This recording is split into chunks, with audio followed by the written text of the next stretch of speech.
आता मित्रांनो आम्ही आता आहोत इंदोरमध्ये आणि आता मी आम्हाला फेमस जॉनी भाईचा हॉटडॉग खायला, जो व्हेज हॉटडॉग आहे त्याचा, तो खायला चाललो आहे.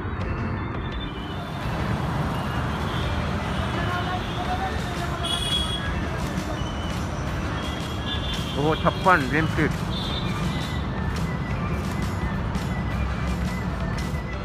थंडीचे दिवस आहेत आणि इकडे थोडा थोडा पाऊस पडतोय आणि माझ्या मागे बघा स्टॅच्यू बघा, छप्पन फूड शीटचं नाव आहे.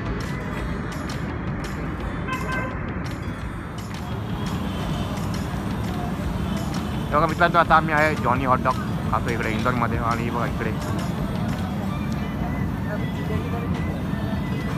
खूप सारे स्टॉल्स आहेत इकडे खाण्याचे.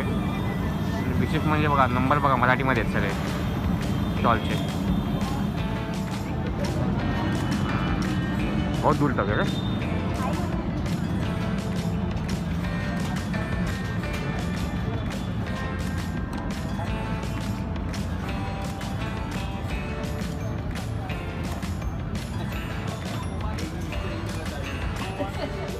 सिटिंग अरेंजमेंट बघा गार्डनमध्ये.